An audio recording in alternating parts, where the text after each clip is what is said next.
Happy fall, everyone, and welcome to the 2022 Spirit Side Halloween Special. I'm your host, Paul James Caden, and a quick word of explanation before we get into our show, our Halloween special.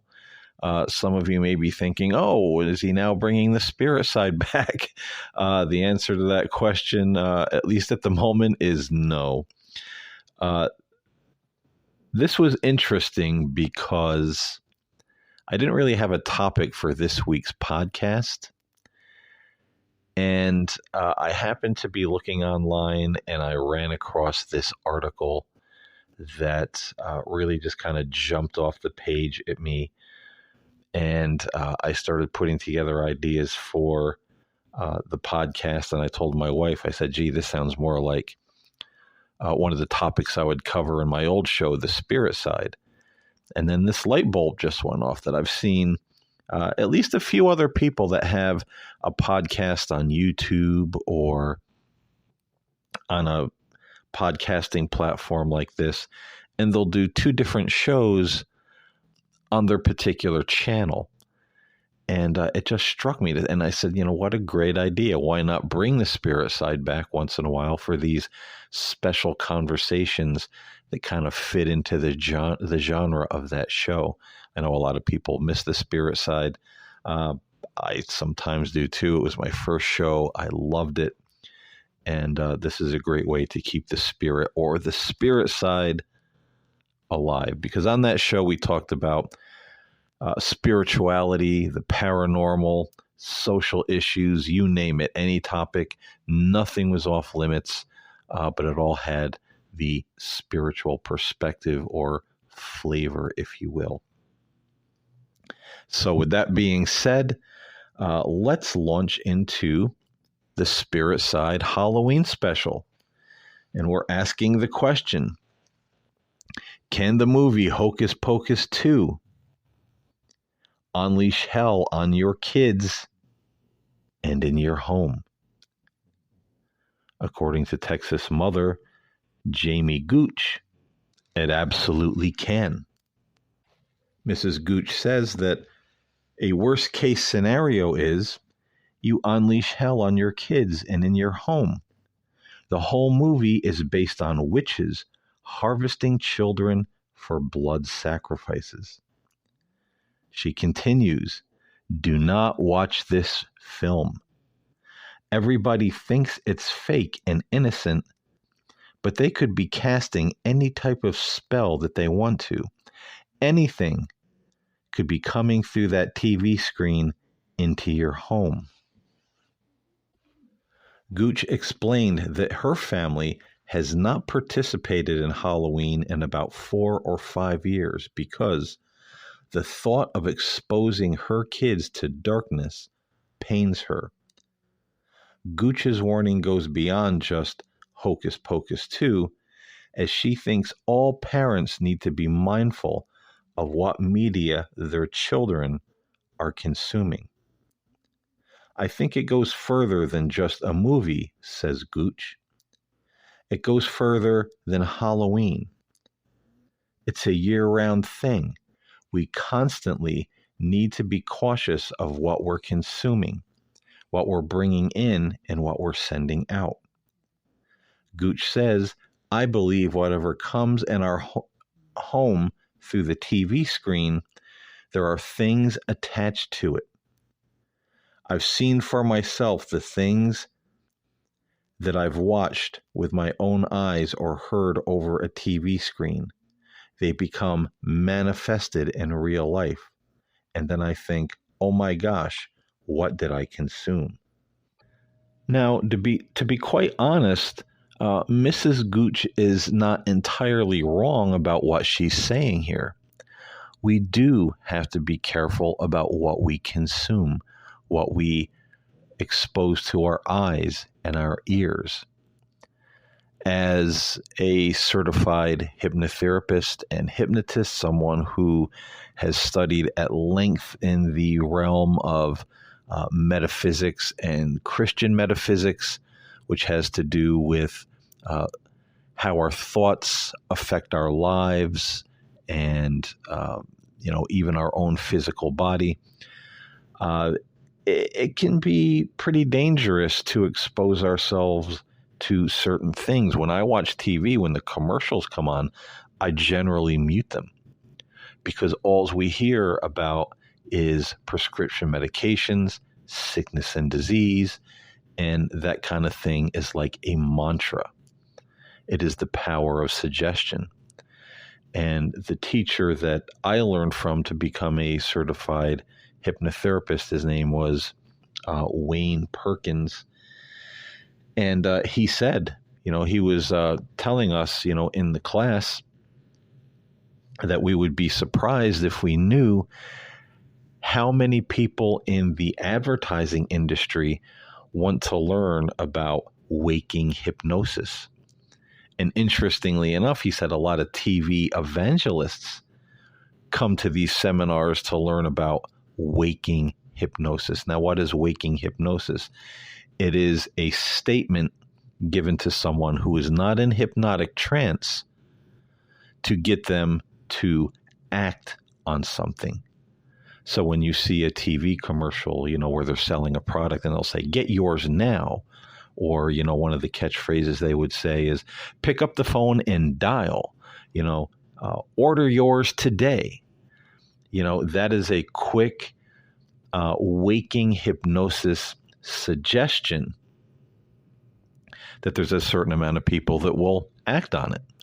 If you have a room full of people and you say, "Eat cake now," there's a certain amount of people that will go and eat cake at that moment. They're very susceptible to those kinds of suggestions. And it works the same. I used to watch a lot of the televangelists, and, even after I got certified as a hypnotherapist, and you would see them use a lot of the phrases, "You need to get your hands on this now." God wants you to have this now. The Holy Spirit is telling you to pick up that phone and order your copy of not my new book or my new teaching series now. You need this. So all these little phrases they would sprinkle in that were immediate. You need to get this now. You need this. The Holy Spirit is telling me you need to get this now. So there's a certain amount of people that will do just that.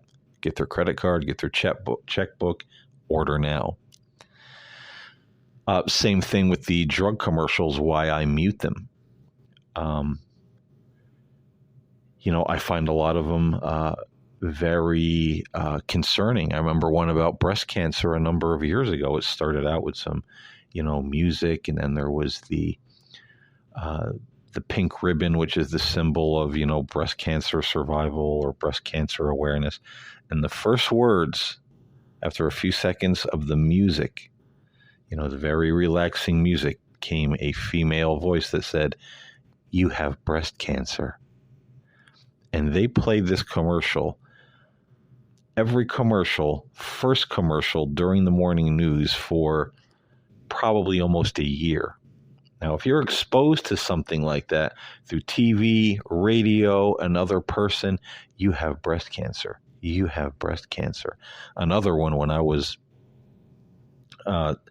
getting certified as a hypnotherapist, and I was talking to my instructor, Wayne Perkins, about this, and we were talking about the one that was very popular that says, "Asthma is on the rise." And, we were talking about how it's on TV, it's in magazines, it's on billboards, it's everywhere. And this kind of thing is very suggestive, very dangerous. And we wonder why so many people are getting asthma or thinking they have asthma. Suddenly they can't breathe. They never had asthma before, and they're going to the doctors. So this kind of thing absolutely can be harmful. It can be dangerous. And watch for those catchphrases. Stay away from them. If you're watching TV and, it doesn't matter, you could say, "Well, I don't listen to the commercials." As Mr. Perkins, my teacher, said, it doesn't matter if you're listening. Your subconscious is listening. So you may pick up your cell phone and you're doing crosswords or texting people during the commercials, but your subconscious is still hearing, you have breast cancer. Several times every morning, or half dozen times every morning for over a year. So how's that going to affect you? Possibly not very well. So Mrs. Jamie Gooch is not entirely wrong about what she's saying. But the thing of it is that's a little concerning to me is this idea when she says, watching Hocus Pocus 2, they could be casting any type of spell that they want to. Anything could be coming through that TV screen into your living room.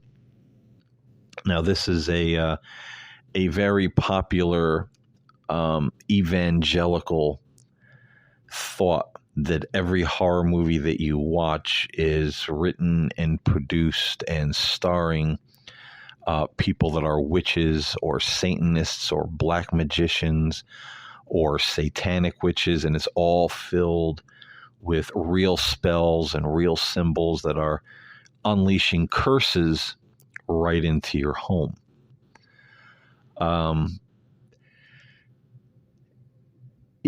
Really, that kind of thing is, by and large, just modern day superstition. It's kind of the equivalent of saying fire is a spirit and we need to worship it. Yes, I have seen some movies where real rituals are being played out on the screen. I don't know. I don't know how healthy that would be. I mean, I would agree that if somebody on TV is reciting these words from an ancient text or an old grimoire, raising evil spirits, maybe we shouldn't watch it, but, and this is a big but, that is if they're showing the ritual in its entirety. Most of them may try to be realistic, and have real magic or a real spell, but they go a few seconds into it and then they cut to another scene. Something else is happening. So it's not like someone's doing a ritual in your living room. But these kinds of movies, they're rare.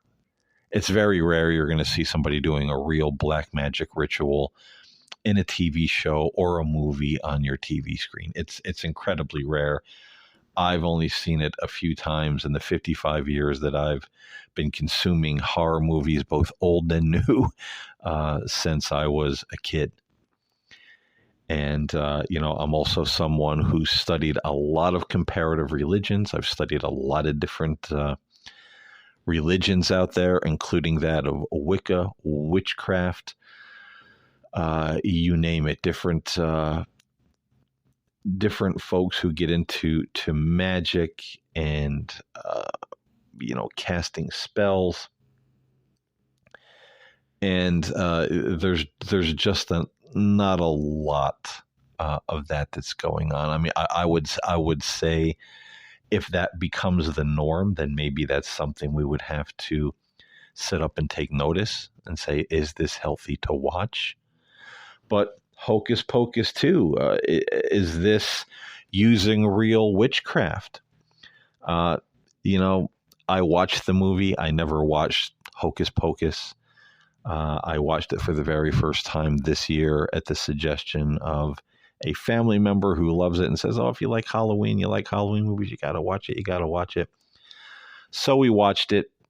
It was kind of amusing. So we watched Hocus Pocus 2, but I can tell you for and assuredly, there is nothing in that movie, Hocus Pocus 1 or 2, that is even remotely close to a real spell being done. Nothing. And I wonder if Mrs. Gooch knows that, because she says the whole movie is based on witches harvesting children for blood sacrifices. Now, that is not true. There is nothing in the movie about blood sacrifices. There is the notion that these witches come back from the dead. They have one night to live, Halloween, and they must consume the energy force or the soul of children to stay young and to live forever. But to me, this is no different than Hansel and Gretel. All the old stories of, the witches in the woods living in the gingerbread house that would try to trap and eat the children. I mean, these were fairy tales of old, and they weren't written by Satanists or satanic witches or uh, people that were looking to trap children and, make blood sacrifices, to the devil or anything of that nature. They were just stories. And children in society were a lot more hardier back then, that they could tell fact from fiction. And they knew there wasn't anything to it. It was just a story.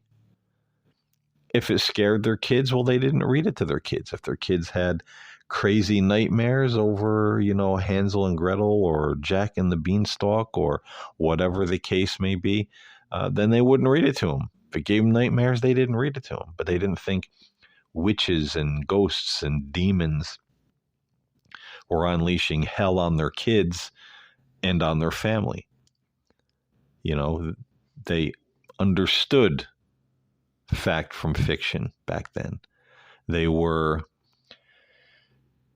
I honestly think, a psychologically and emotionally stronger society back then. People had a better grip on reality. Today everything is offending somebody. It's upsetting somebody. It's prejudice against somebody, or casting somebody in a bad light. And then we have religious people who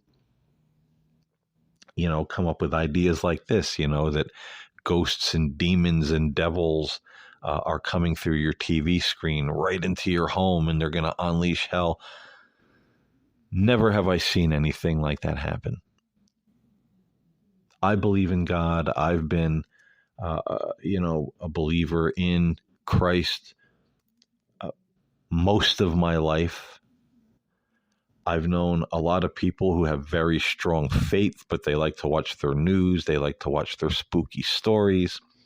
They handed out candy to trick-or-treaters on Halloween. They took their kids trick-or-treating. And, none of these people ever said, oh, boy, there's something really weird happening in my house since we went trick-or-treating or watched that movie.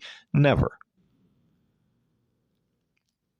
I mean, honestly, and, I hate to say it, but the only people who claim these kind of things happen to them are the people who are very fanatical.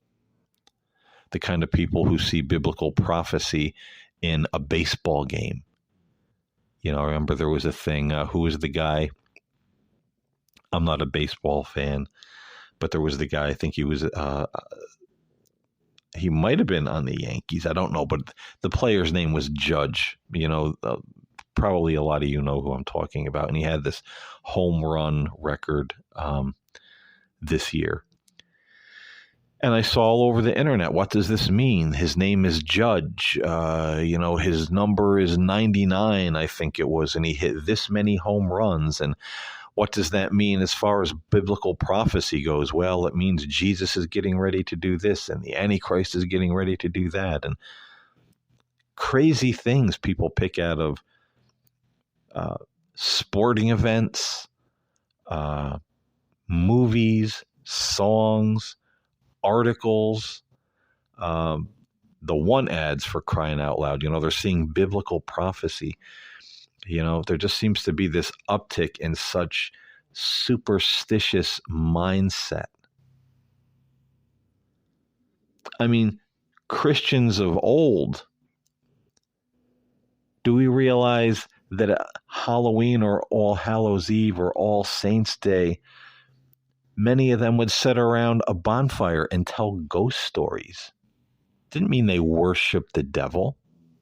Didn't mean they were casting spells. It was popular, uh,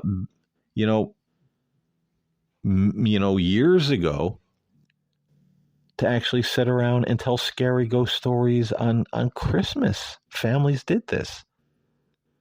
Sat around the fire Christmas Eve night or Christmas night and told scary stories. And Charles Dickens's Christmas Carol was very popular. So these people were religious. They went to church every Sunday. They were good people. They didn't cry that there were demons in their houses or, hell being unleashed on their children or on their families. I don't think people understand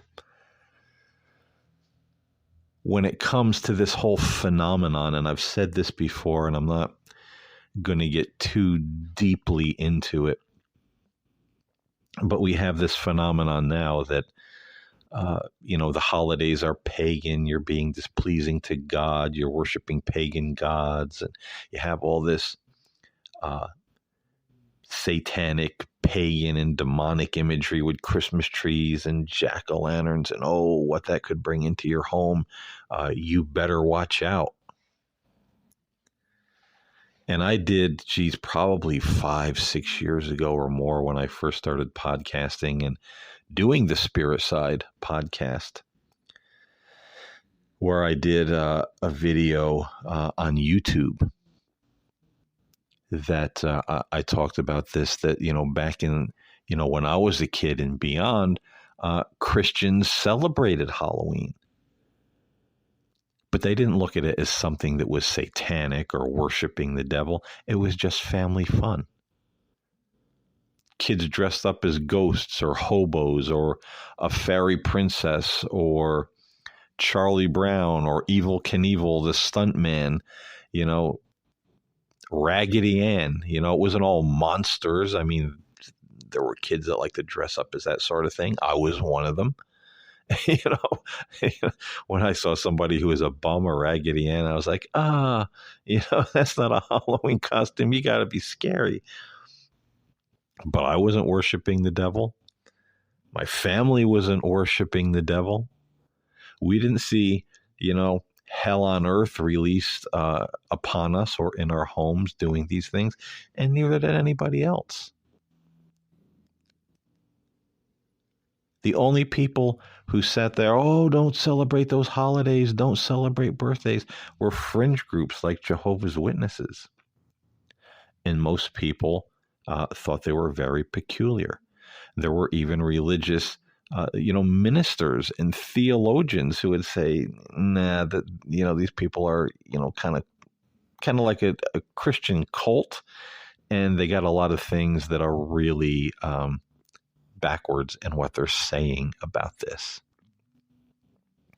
But there was a gentleman by the name of Jack Chick who started putting out religious tracts, and he was very anti-Catholic. And he wasn't very popular. A lot of people thought that Jack Chick and his tracts and his books, they were like, this guy's a nut bar. But somewhere around the, I want to say early mid 80s, at least that's when I was aware that a lot of the Jack Chick teachings started to creep into a lot of churches and evangelical circles. And Jack Chick was one of those people who, the holidays, this is satanic, this is, demonic. And a lot of people started teaching things that were from the Jack Chick publications and pamphlets, almost verbatim.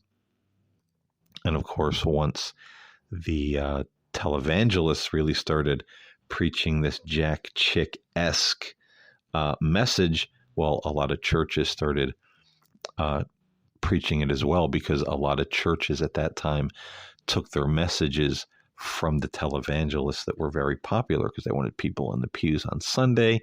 This is what people wanted to hear. Messages like Kenneth Copeland and Creflo Dollar and T.D. Jakes and this one and that one. And, when they started saying, oh, those demons will come through your TV on horror movies. Oh, don't take your kids trick-or-treating. Oh, you better watch that Christmas. Well, a lot of churches started saying it. And we had this trickle-down effect where good sense just went out of the window. And it became something that really snowballed into some really wild modern day superstition. And again, most people, most religious people, they celebrate Christmas. They take their kids out on Halloween, like people did in the old days. Think nothing of it. There are others, and these are the people who are more really influenced by the religious leaders or the people on the internet. People, when I first started the spirit side, that was something I talked about a lot. How so many people have this follower mentality these days.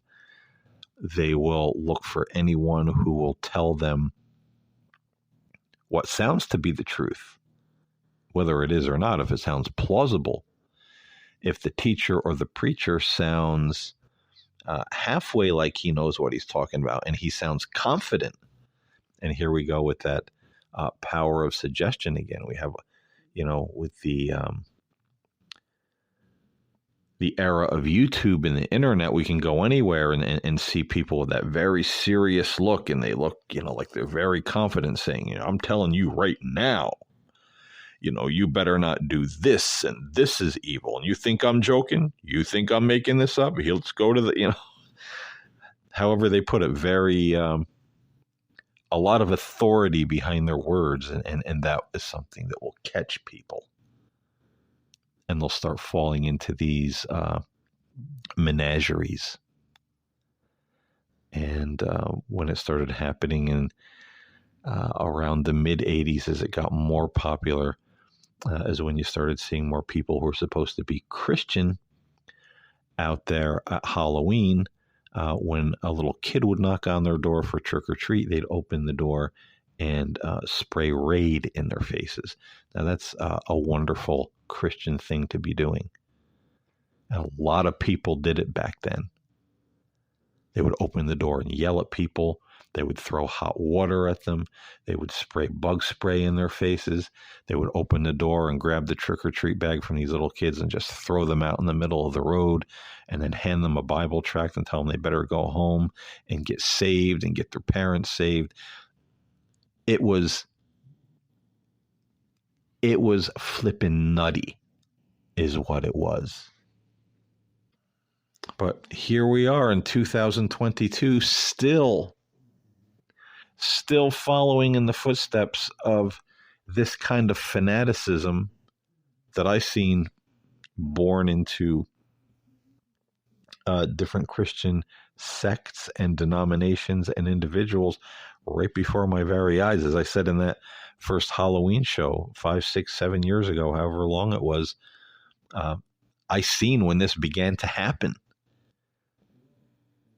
I seen when there began to be this fanatical turn where suddenly a lot of Christians were acting like Jehovah's Witnesses. Those satanic holidays. You bend over to pick up a present from underneath the Christmas tree, you're inadvertently bowing to the tree goddess, one guy said. And I've used that example before in shows. Take your kids out trick-or-treating dressed as ghosts and goblins. Oh, well, that's drawing demons. That's showing worship to Lucifer. People seem to be completely absent of the fact that worship is an act of the mind, the will, and the heart. You don't inadvertently worship a pagan tree goddess by bending over in front of a Christmas tree and picking up a gift. You're not inadvertently, secretly worshiping Satan by having a pumpkin in your house with a face carved in it.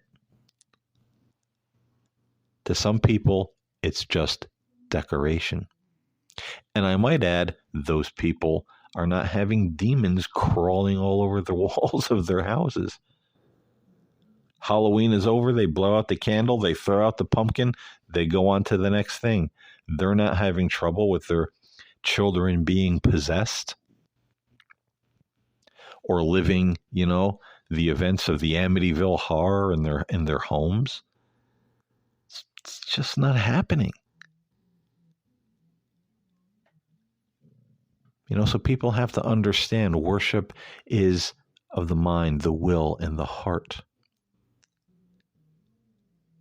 And any good scholar and theologian will tell you this. It is impossible for a Christian person to be worshiping the devil or a pagan god or a goddess just by celebrating a secular holiday. To them, it's just a secular holiday. And maybe they come home at night and have some cider and donuts and watch a scary movie. Boy, let's get the babies on, let's get the children on the altar and sacrifice them to the devil. We might as well doing something like that, right? Don't eat those Reese's peanut butter pumpkins. I mean, that stuff is cursed. And that's another one I've heard recently. Don't eat Halloween candy because the people who make it put spells on the candy and curse it. And when you eat it, you're eating the curse or the spell. Oh my God. Do we realize what we're saying? There's no truth to that at all. I've known people that worked in the Hershey chocolate factory, for crying out loud. Good people. You think if at a Halloween time they had witches and Satanists in there, putting, a pox on you over the Halloween candy in October, they would have ran for the hills. It's not happening. Where do we come up with this stuff? There is a gentleman on YouTube called R.L. Solberg. That's R.L. Solberg.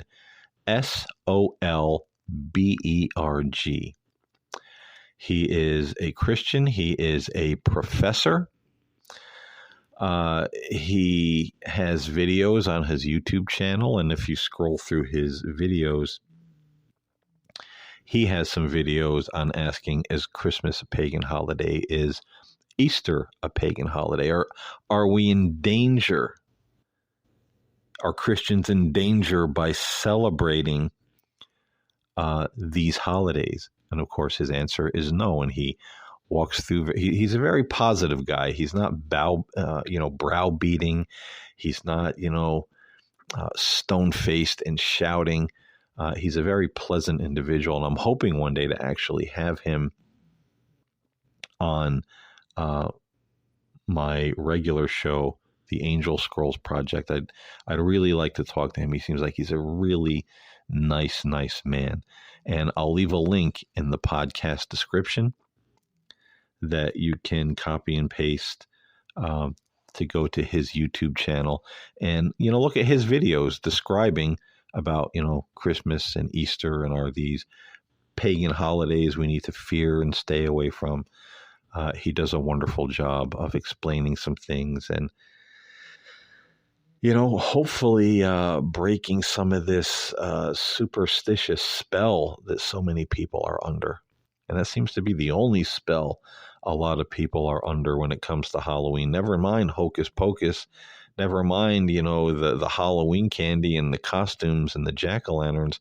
Let's talk about the religious superstition that's making people live in fear. That's making a mockery out of religion, a mockery out of God, a mockery out of the Bible, a mockery out of Jesus by saying such crazy things about having a bunch of witches and satanic witches come into candy factories at Halloween time and curse the candy, put spells on the candy. Then in Hocus Pocus 2, Bette Midler and Sarah Jessica Parker and Kathy Najimy, who, are the stars of this show, are casting real spells, to unleash hell into your living room. They're not. There's not, trust me on this when I tell you, there is not one iota of real magic in that show. Nothing. The only magic in Hocus Pocus and Hocus Pocus 2 is that akin to something you would find in an old Mother Goose or Grimm's fairy tale. Made up stuff. There's nothing real about it. Nobody's casting any spell they want to release hell into your home and upon your children. And nor is there anything in the movie about witches harvesting children for blood sacrifices. I don't even know where that came from. Well, obviously, this person doesn't even watch any of these kind of movies. So right there, she's going by hearsay, which a lot of these overly religious evangelical people do. They hear by word of mouth, or a pastor gets up there and says, I'm telling you, this movie Hocus Pocus 2, which is supposed to be for children, your children are watching it. And it is filled with stories of witches harvesting children for blood sacrifices. And the congregation goes, oh my God. But meantime, nobody watched the movie. They're going by rumor and hearsay that somebody else in their overly superstitious mind heard or came up with, and oh my God, on a Disney Halloween movie, there's witches doing blood sacrifices of children. See, this is the kind of thing I'm talking about. This is the kind of thing that has always happened in the more fanatical, fundamentalist, evangelical religious circles. Just like people would say, oh, these rock bands were satanic. Led Zeppelin was satanic. Kiss was satanic. Iron Maiden was satanic. Remember those bands from the 80s?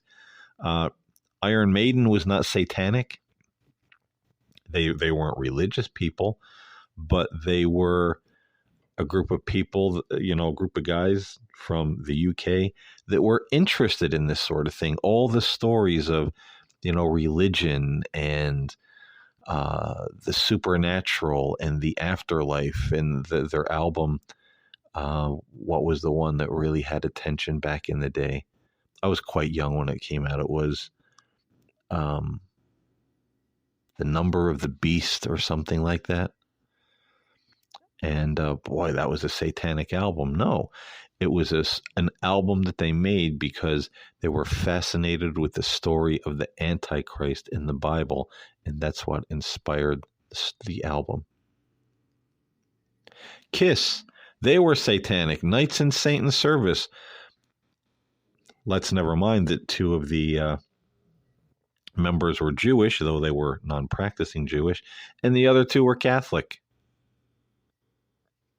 How do you figure? Oh, no, I'm sorry. 3 of them were Jewish, and 1 was Catholic. And the original drummer, Peter Criss, in the band, he was Catholic. He left. He was replaced by Eric Carr. And, they were still saying at that time, Knights in Satan's Service, Kiss is a satanic band. I actually knew Eric Carr. I became acquainted with him in the mid-latter 80s, and I knew his parents. And they were deeply religious people.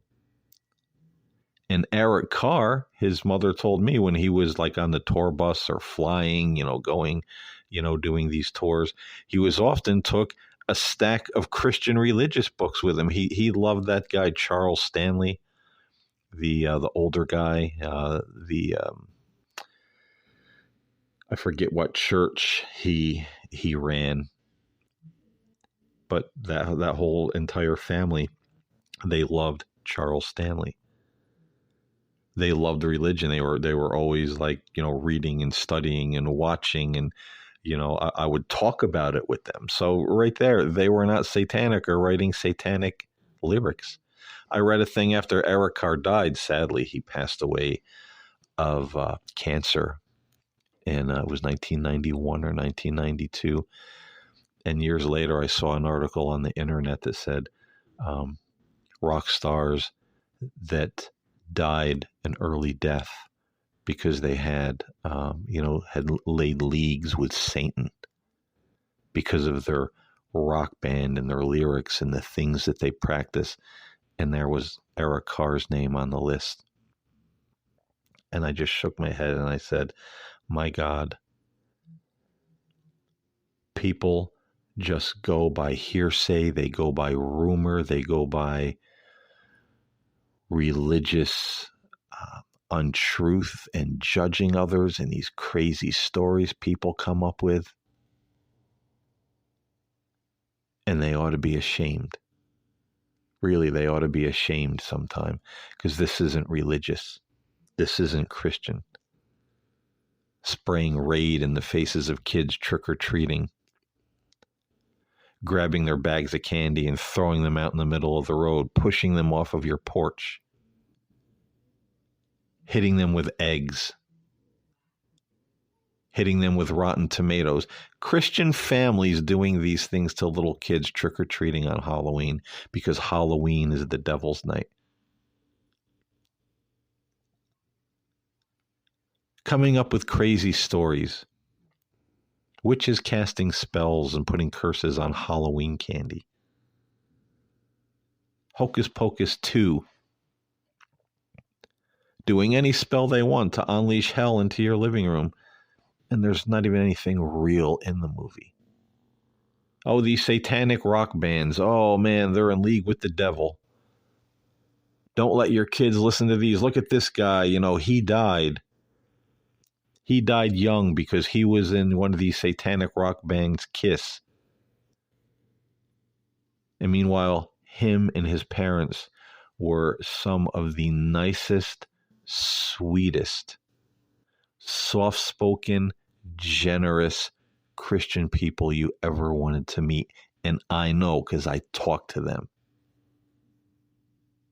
And I sat there and had many conversations with them about religion, about Jesus, about things in the Bible, about faith, about the end times. What a shame. What a shame that we come up with these fairy tales and lies and push them out there as truth and scare people and frighten people and judge people. And that is the kind of thing that is harming religion.